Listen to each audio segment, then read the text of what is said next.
Hello everyone, welcome to Magnet Brains. मैं हूं अदिति शाह और आज के लेक्चर में हम करने वाले हैं क्लास 12th अकाउंट्स का चैप्टर जिसका नाम है कैश फ्लो स्टेटमेंट। तो हम लोगों ने प्रैक्टिकल प्रॉब्लम्स क्वेश्चन नंबर 31 तक देख लिए थे। अब हम फाइनेंसिंग एक्टिविटीज़ के प्रैक्टिकल प्रॉब्लम स्टार्ट करने वाले हैं आज के लेक्चर में। चलिए, तो क्वेश्चन 32 से स्टार्ट कर रहे हैं। From the following information calculate cash flow from financing activities. ठीक है, तो हमें क्या क्या इन्फॉर्मेशन दी हुई है। 1 अप्रैल 2020 मतलब ये आपको ओपनिंग बैलेंस दिया है और 31 मार्च 2021 क्लोजिंग बैलेंस दिया हुआ है लॉन्ग टर्म लोन का। ठीक है, तो सिर्फ एक आइटम दिया है हमें, long term loan, opening balance, closing balance. During the year the company repaid a loan of 1 lakh. ठीक है, तो यहाँ पर हम एक काम कर लेते हैं, cash flow from financing activities हमें बनाना है, बट उसके लिए पहले एक छोटा सा हमें वर्किंग नोट रेडी करना होगा।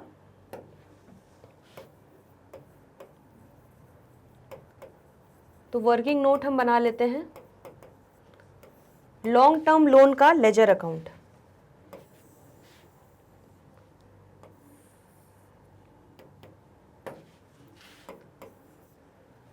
तो ये हो जाएगा आपका डेबिट साइड, ये हो जाएगा आपका credit side. Long term loan account. अब लोन अकाउंट आपका किस नेचर का होता है? लायबिलिटी। ठीक है, तो ओपनिंग बैलेंस आपका आ जाएगा क्रेडिट साइड पे 2 लाख और 2.5 लाख ओपनिंग क्लोजिंग बैलेंसेस हो गए। तो बाय बैलेंस ब्रॉट डाउन कितना हो जाएगा? 2 लाख। ठीक है, और यहाँ पर हो जाएगा टू बैलेंस कैरीड डाउन, ये हो जाएगा आपका 2.5 लाख। ठीक है, तो ओपनिंग क्लोजिंग बैलेंसेस हो गए 2 लाख और 2.5 लाख। उसके बाद आपको क्या डिटेल दिया है कि हमने ड्यूरिंग द ईयर कितना लोन प्रीपे किया? 1 लाख। ठीक है, तो ओपनिंग बैलेंस था 2 लाख, आपने रीपे किया कितना? 1 लाख। तो आपका लॉन्ग टर्म लोन लायबिलिटी कम हो रही है, तो इसको हम डेबिट करेंगे टू बैंक अकाउंट। ठीक है, कितना अमाउंट आपने रीपे किया? 1 लाख। तो बस अब आप इसको क्लोज कर लेते हैं। ठीक है, तो क्लोज कर लेंगे तो हमारा यहाँ पर क्या निकल जाएगा? Balancing figure. ये टोटल कितना हो रहा है? 3,50,000। 3,50,000 में से जब आप माइनस करोगे 2 लाख तो आपका बैलेंसिंग फिगर कितना आ जाएगा? 1,50,000। इसका मतलब आपका long term loan account credit हो रहा है 1.5 लाख रुपए से, मतलब आपकी लायबिलिटी बढ़ रही है, मतलब आपने और लोन लिया होगा बाय बैंक अकाउंट। ठीक है, तो आपने 1.5 लाख रुपए का और लोन लिया होगा। टोटल कितना हो जाएगा? 3,50,000। ठीक है, यहाँ पे हम लिख लेते हैं लोन टेकन और ये हो जाएगा आपका लोन रीपेड। क्लियर हो गया? तो बस ये आपको वर्किंग नोट एक बनाना था। अब फाइनेंसिंग एक्टिविटी में जल्दी से बता दो कि क्या क्या आ जाएगा। ये आपका क्या होगा? आपने जो लोन लिया, ठीक है, जो आपने बोरोइंग्स ली, तो जब लोन लोगे तो कैश इनफ्लो होगा। ठीक है, तो सबसे पहली चीज आपकी 1.5 लाख रुपए आ जाएगी। यहां पर हम लिख लेंगे proceeds from long term loans. ठीक है, कितना हो जाएगा?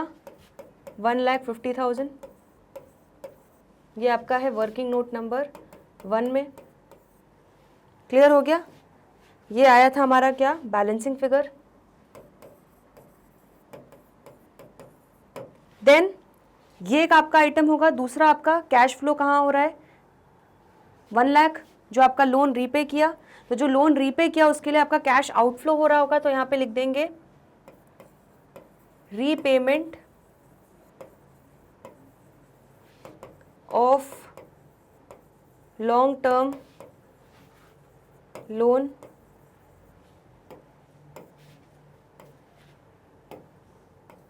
ठीक है, तो कितना हो जाएगा? आपने 1 लाख रीपे किया तो 1 लाख का आउटफ्लो हो रहा है, इसको हम माइनस में दिखा देंगे। बस इतना सा ही था इस क्वेश्चन में। तो अब आपका फाइनल आंसर यहाँ पर क्या आ जाएगा? 1,50,000 माइनस 1 लाख, तो फाइनल आंसर आ जाएगा आपका 50,000 पॉजिटिव। तो यहाँ पर हम लिख देंगे cash flow from financing activity.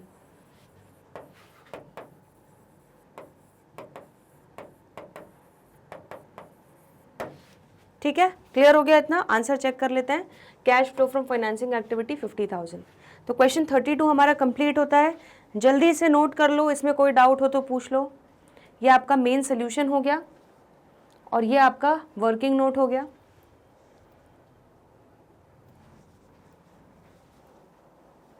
चलिए नेक्स्ट क्वेश्चन पे बढ़ रहे हैं। Question number 33, from the following information calculate cash flow from financing activities. ठीक है, तो क्या क्या दिया हुआ है भाई?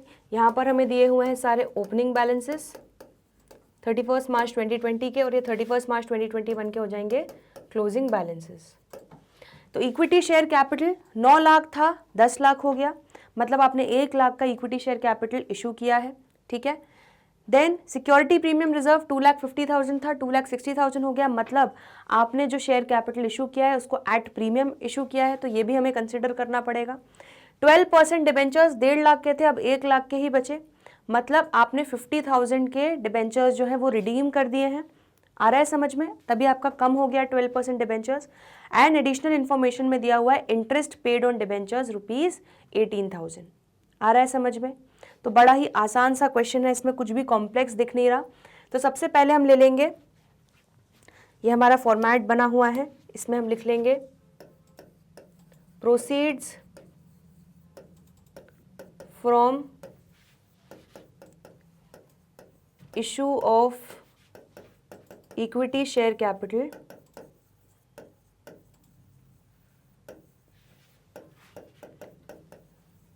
ठीक है। आप चाहो तो इंक्लूडिंग प्रीमियम इसी में टोटल दिखा सकते हो या इसको अलग से दिखा सकते हो। ठीक है, हम यहाँ पर अलग से दिखा देते हैं। तो कितना हो जाएगा? 1 लाख। तो 1 लाख रुपए प्रोसीड्स आए issue of equity share capital के कारण। ठीक है, दूसरा प्रोसीड्स फ्रॉम सिक्योरिटी प्रीमियम। ठीक है, तो प्रोसीड्स फ्रॉम सिक्योरिटीज प्रीमियम कितना आपका आया है? 2,50,000 था, 2,60,000 हो गया, मतलब 10,000 रुपए का।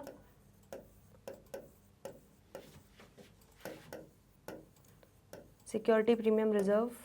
ठीक है, चलिए देन क्या हो जाएगा? 12% डिबेंचर्स 1.5 लाख के थे, अब 1 लाख के हुए, मतलब आपने 50,000 का रिडीम कर दिया। तो यहां पर आ जाएगा रिडेम्पशन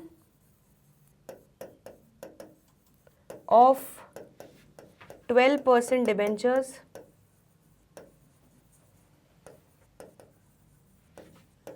तो 50,000 के डिबेंचर्स हमने रिडीम कर दिए, तो आउटफ्लो हो रहा है। ठीक है, हम रिडेम्पशन कर रहे हैं। क्लियर हो गया? देन नेक्स्ट है आपका इंटरेस्ट पेड ऑन डिबेंचर्स 18,000। तो यहां पर लिख लेते हैं इंटरेस्ट पेड ऑन 12% डिबेंचर्स कितना? 18,000। तो 18,000 रुपये कैश आउटफ्लो हुआ। ठीक है, और तो कुछ है नहीं इस क्वेश्चन में।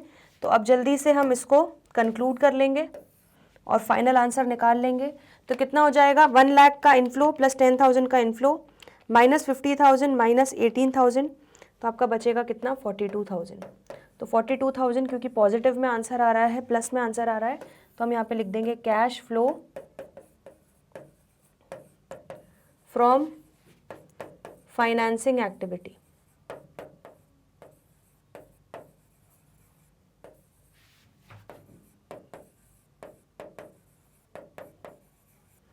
ठीक है, क्लियर हो गया इतना?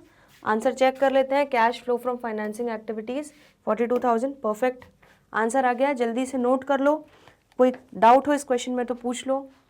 चलिए next question, question 34, from the following extracts of balance sheets of EXC limited calculate cash flow from financing activities. ठीक है, तो फाइनेंसिंग एक्टिविटीज का कैश फ्लो निकालना है।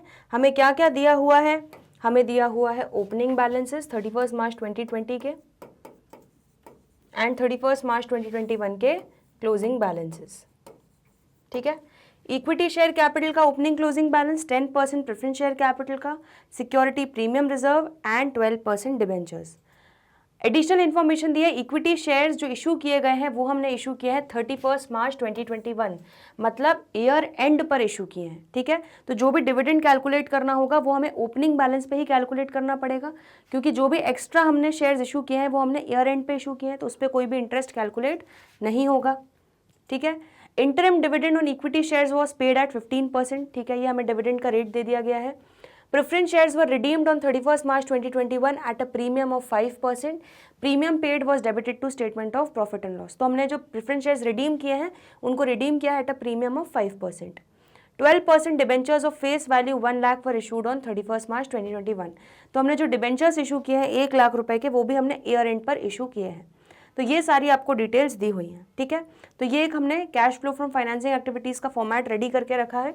अब एक एक करके सारी चीज़ें हम लिखते जाते हैं। चलिए, तो सबसे पहले हम क्या करते हैं, सारे इनफ्लोज लिख लेते हैं। सबसे पहला inflow equity share capital 4 lakh था, अब 5,25,000 हो गया, मतलब 1,25,000 का आपने इक्विटी शेयर कैपिटल इशू किया है। तो आपको प्रोसीड्स मिले होंगे, proceeds from issue of equity share capital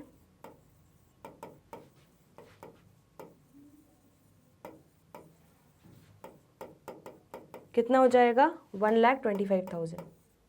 तो 1,25,000 आपको इक्विटी शेयर कैपिटल इशू करने से आपको प्रोसीड्स फंड रेज आपने किए हैं बेसिकली। ठीक है, तो आपको कैश इनफ्लो हुआ है।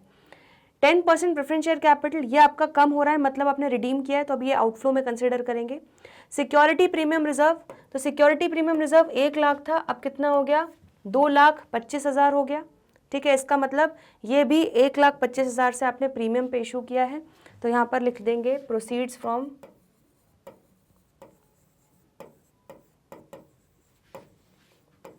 सिक्योरिटी प्रीमियम रिजर्व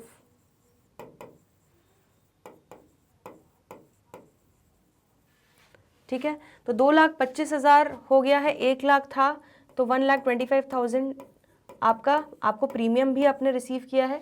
जब आपने इक्विटी शेयर्स को इशू किया है तो उनको प्रीमियम पे इशू किया है 1,25,000 के, तो आपको वो भी मिला होगा। ठीक है, तो ये दोनों चीज़ें आपको मिली होंगी। चलिए नेक्स्ट, डिबेंचर्स हमने इशू किए हैं, 3 लाख के डिबेंचर्स थे, अब कितने हो गए, 4 लाख के डिबेंचर्स हो गए। ठीक है, मतलब 1 लाख के डिबेंचर्स हमने इशू किए हैं, तो डिबेंचर्स इशू किए होंगे, लोगों ने खरीदे होंगे, तो हमें पैसा मिला होगा। तो यहाँ पर लिख देते हैं proceeds from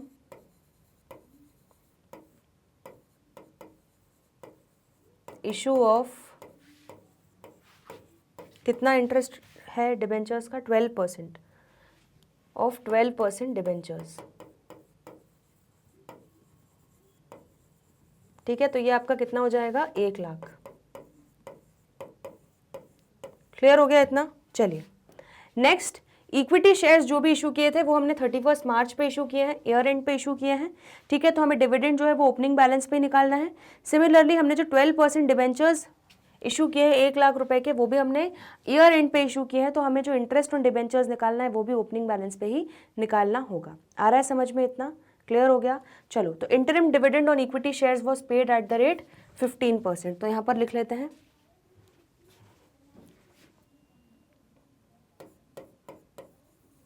interim dividend paid at the rate 15% on equity shares। ठीक है, तो आपके इक्विटी शेयर्स कितने थे, 4 लाख के थे। ठीक है, तो पूरे साल भर 4 लाख के रहे 31 मार्च तक, तो आपका इंटरिम डिविडेंड 4 लाख पे ही कैलकुलेट होगा। तो यहाँ पर हम लिख लेते हैं ब्रैकेट में 4 लाख पे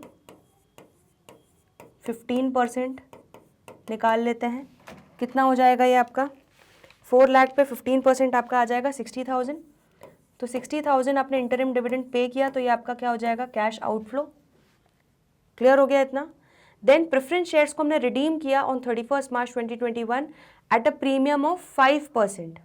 ठीक है, तो हमने जो प्रेफरेंस शेयर्स को रिडीम किया है उनको हमने 5% के प्रीमियम पे रिडीम किया है। मतलब हमने जो उनको कहाँ पर है हमारे प्रेफरेंस शेयर्स रिडीम करे हुए हैं, जो हम ये ले लेते हैं सबसे पहले 10% प्रेफरेंस शेयर कैपिटल। ठीक है, तो 5,50,000 के थे और अब 4 लाख के बचे हैं। मतलब हमने 1,50,000 का प्रेफरेंस शेयर्स रिडीम किया है। तो यहाँ पर लिख देते हैं रिडेम्पशन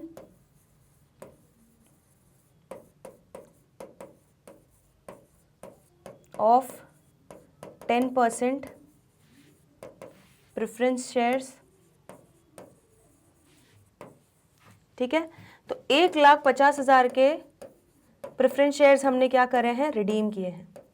क्लियर हो गया इतना? ठीक है, समझ में आ गया? अब ये 1,50,000 जो हमने रिडीम किया है उसको हमने रिडीम किया है प्लस प्रीमियम भी रिडीम किया है, premium of 5%।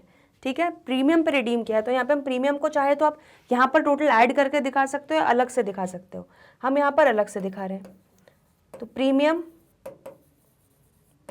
Paid on redemption of preference shares। ठीक है, तो कितना हो जाएगा, 1.5 लाख रुपए आपने रिडीम किया, उस पर 5% का प्रीमियम भी आपने दिया, तो 1,50,000 इंटू 5% कितना हो जाएगा आपका 7,500। तो 7,500 आपका हो जाएगा premium on redemption of preference shares. Clear हो गया इतना? ठीक है, कोई डाउट तो नहीं है? चलो अब क्या बचा है देखें। इक्विटी शेयर कैपिटल पे आपने क्या दे दिया, डिविडेंड दे दिया।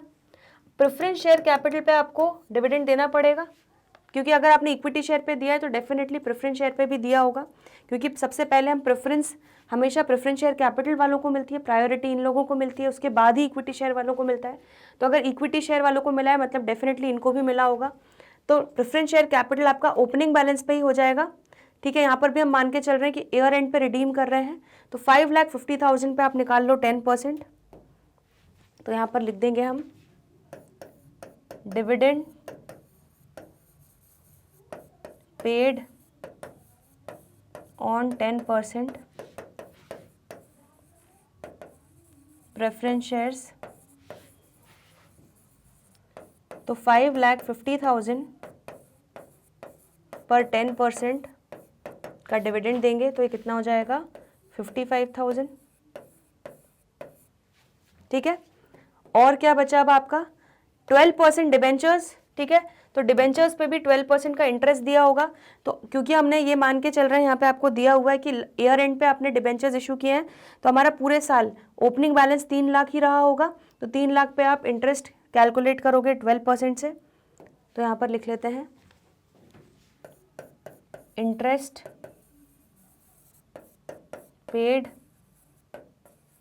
On 12% debentures. तो 3 लाख पे 12% कितना हो जाएगा 36,000 आपने इंटरेस्ट ऑन डिबेंचर्स पे किया। ठीक है, तो ये सारे इनफ्लोज हो गए, ये सारे आउटफ्लोज हो गए। तो सारी चीज़ें हमने ले चुकी हैं।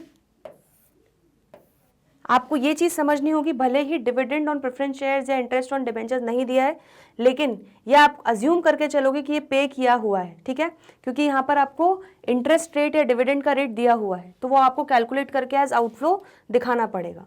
चलिए, तो फाइनल आंसर निकाल लेते हैं। 1,25,000 आया, 1,25,000 आया, 1 लाख आया।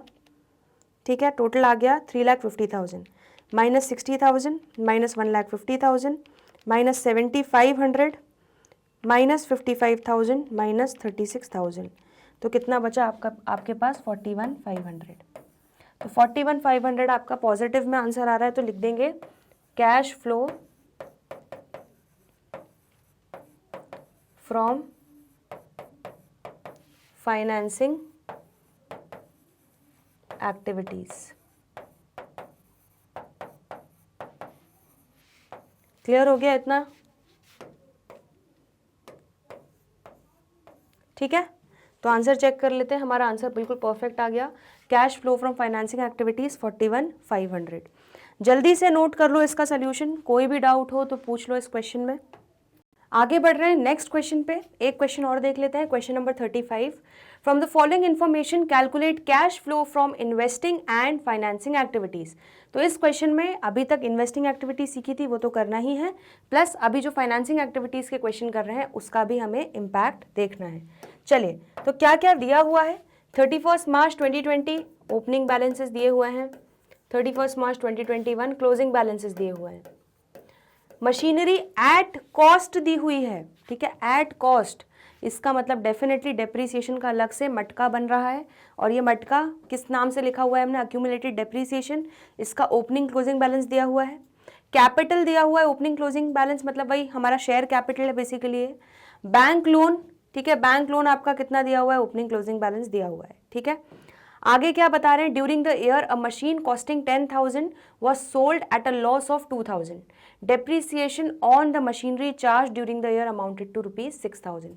ठीक है, तो हमें यहाँ पर कैश फ्लो स्टेटमेंट का एक बेसिक सा फॉर्मेट बना लिया है, ठीक है। हम यहाँ पर सबसे पहले हमारा लिखेंगे cash flow from investing activities,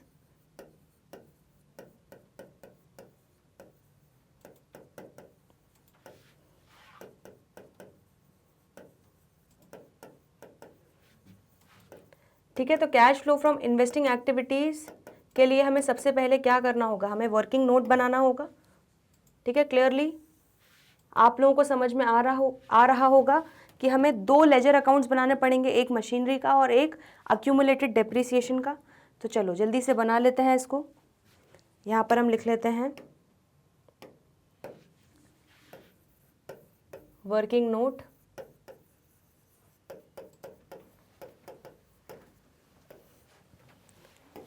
ठीक है। पहला वर्किंग नोट हमारा मशीनरी अकाउंट,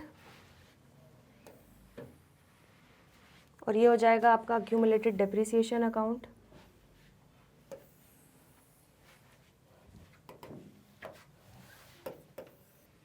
डेबिट क्रेडिट,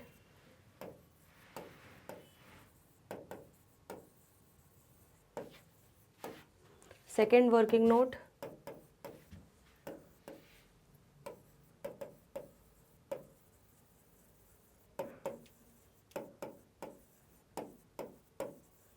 ठीक है। चलिए अब सबसे पहले दोनों के ओपनिंग बैलेंसेस ले लेते हैं। तो मशीनरी का opening closing balance, opening balance है 40,000, क्लोजिंग बैलेंस है 50,000, तो लिख लेते हैं। To balance brought down 40,000 by balance CD 50,000, ठीक है। नेक्स्ट अक्यूमुलेटेड डेप्रीसिएशन का देख लेते हैं। तो अक्यूमुलेटेड डेप्रीसिएशन का ओपनिंग बैलेंस था 10,000, क्लोजिंग बैलेंस है 12,000, क्योंकि ये लाइबिलिटी नेचर का अकाउंट है। तो यहाँ पर हमारा ओपनिंग बैलेंस यहाँ जाएगा by balance brought down 10,000 to balance carried down 12,000, ठीक है। अब आपको क्या क्या दिया हुआ है, ड्यूरिंग द ईयर एक मशीन है जिसका कॉस्ट था 10,000, उसको बेचा है एट अ लॉस ऑफ 2,000, लेकिन कितने में बेचा वो नहीं दिया, 2,000 के लॉस पे बेचा वो दिया हुआ है, और उस मशीन पे अभी तक कितना डेप्रीसिएशन लग गया है वो भी हमें नहीं बताया गया। लेकिन depreciation on machinery during the year कितना लग रहा है वो दिया है 6,000, ठीक है। तो हमारे मटके में 10,000 का आपका 10,000 का डेप्रीसिएशन भरा हुआ था, इस साल हमने इस साल का डेप्रीसिएशन और लगा दिया, तो बाय डेप्रीसिएशन अकाउंट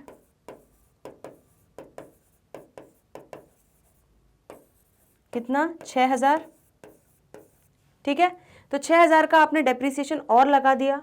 तो अब जब इस अकाउंट को आप क्लोज करोगे, टोटल आपके मटके में 16,000 भर गए, लेकिन क्लोजिंग बैलेंस सिर्फ 12,000 बचा है। इसका मतलब आपने 4,000 का डेप्रीसिएशन यूज कर लिया, यूटिलाइज कर लिया, ठीक है। बैलेंसिंग फिगर आ गया हमारा। तो ये क्या हो जाएगा, ये आपका मशीनरी जो बेची है उसका डेप्रीसिएशन यूटिलाइज किया होगा। तो यहाँ पर हम लिख देंगे टू मशीनरी अकाउंट, ठीक है, ये आपका आ जाएगा बैलेंसिंग फिगर। क्लियर हो गया, ठीक है। तो अक्यूमुलेटेड डेप्रीसिएशन अकाउंट क्लियर हो गया। चलो अब यहाँ पर एक ज़रा छोटी सी वर्किंग देख लेते हैं। 10,000 की मशीन थी, ठीक है। अब ध्यान से यहाँ पर मैं स्टार मार्क करके लिख रही हूँ, कॉस्ट ऑफ मशीन था कितना, 10,000, उस पर अभी तक का अक्यूमुलेटेड डेप्रीसिएशन कितना लग गया, यह भी हमने निकाल लिया 4,000, तो उसकी वैल्यू कितनी बची, 6,000। आया समझ में। और क्या बोला गया है कि उसको हमने लॉस 2,000 के लॉस पे बेचा है, इसका मतलब, ठीक है, यहाँ पर हम माइनस कर देते हैं लॉस 2,000, तो यहाँ पर वैल्यू आ जाएगी 4,000। ये आपकी क्या हो जाएगी, ये आपकी हो जाएगी सेल वैल्यू। मतलब आपने 6,000 की मशीन को 2,000 के लॉस पे बेचा है, मतलब 4,000 पे बेचा है। इतना समझ में आ गया। बस अब बस जल्दी से इसकी एंट्री करनी है हमें। तो सबसे पहले तो इसका डबल पोस्टिंग कर लेते हैं। यहाँ पर अक्यूमुलेटेड डेप्रीसिएशन अकाउंट डेबिट हो रहा है टू मशीनरी अकाउंट से, तो मशीनरी अकाउंट क्रेडिट हो जाएगा। यहाँ पर लिख देंगे bye accumulated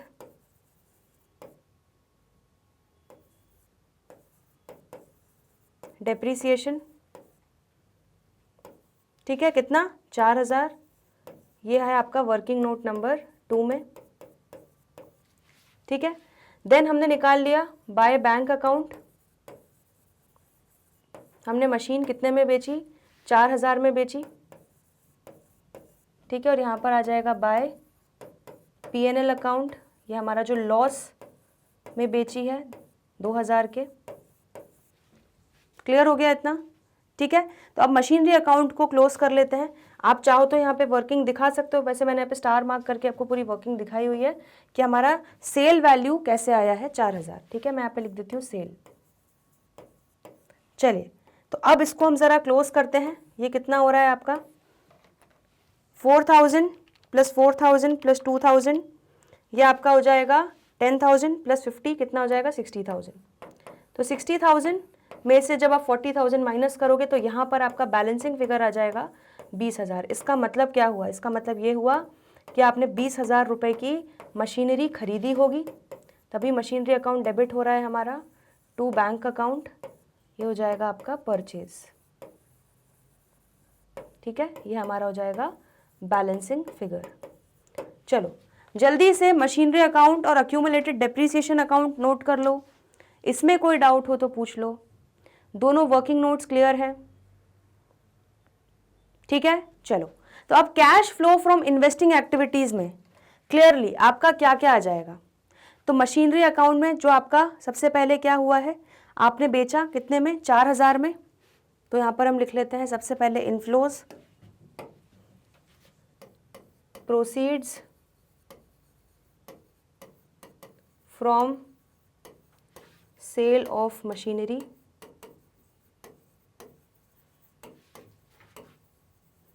working note number 1, ठीक है, कितना, 4,000। क्लियर हो गया इतना, ठीक है। अब इसके बाद दूसरा इन्वेस्टिंग एक्टिविटी में क्या आएगा, जो हमने मशीनरी परचेज की उसके अगेंस्ट हमारा आउटफ्लो हुआ 20,000 का, तो यहां पर लिख देंगे पेमेंट मेड टू परचेज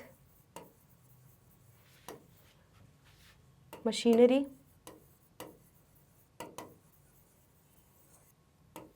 ये भी आपका आ गया वर्किंग नोट नंबर 1, ठीक है। कितना, 20,000 आउटफ्लो हुआ, तो 4,000 इनफ्लो हुआ, 20,000 आउटफ्लो हुआ, तो बस आपका इन्वेस्टिंग एक्टिविटी का इतने ही आइटम्स हैं। तो ये कितना आंसर आ जाएगा, ये आपका आ जाएगा -16,000। तो ये आप लिखोगे, माइनस में आंसर आया है तो यहाँ पे लिखेंगे हम cash used in investing activity. Clear हो गया, ठीक है। तो इन्वेस्टिंग एक्टिविटीज़ में देखो हमारा cash used in investing activities 16,000, बिल्कुल परफेक्ट आंसर आ गया। परचेज ऑफ मशीन 20,000 आ गया, सेल ऑफ मशीन 4,000 आ गया। तो इन्वेस्टिंग एक्टिविटीज़ हमारा पूरा कंप्लीट हो चुका है। चलिए अब आ जाते हैं सेकेंड पार्ट पे। हमें जो निकालना है क्या, cash flow from financing activities.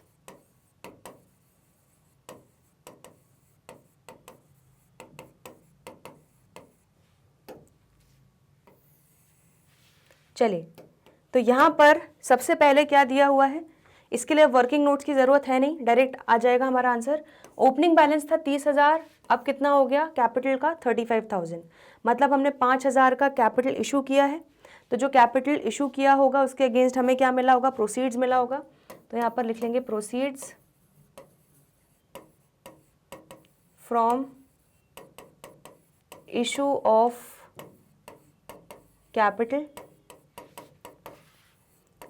35,000 minus 30,000, तो आपका कितना प्रोसीड्स आ गया आपके पास, 5,000 रुपये इनफ्लो हो गया।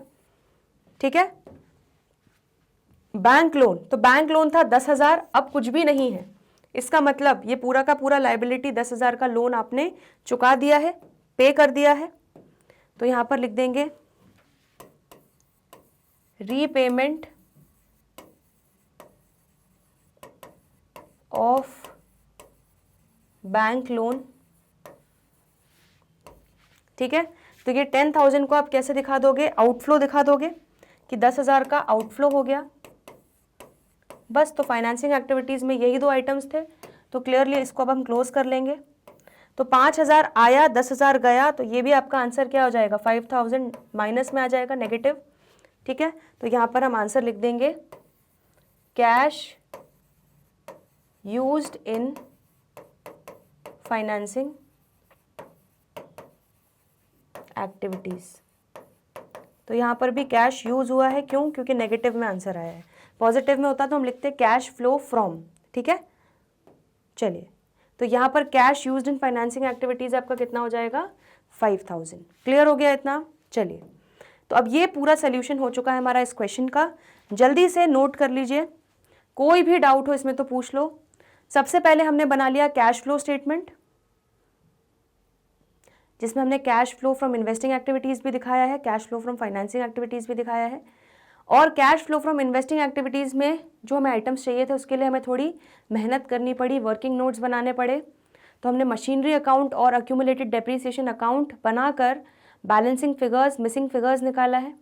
ये मुझे वैसी ही फीलिंग देता है जैसे जब आपने अगर सुडोकू सॉल्व किया हो कभी न्यूज़पेपर में, सुडोकूज आते हैं, पजल्स आती हैं, तो उसमें मिसिंग नंबर्स आपको ढूंढने होते हैं। तो उसी तरह से लेजर अकाउंट्स बना के हम मिसिंग फिगर्स निकालते हैं और फिर उसका इम्पैक्ट हम लेते हैं हमारे कैश फ्लो स्टेटमेंट में। आ रहा है समझ में, क्लियर हो गया। ठीक है। तो ये हो गया हमारा क्वेश्चन नंबर 35।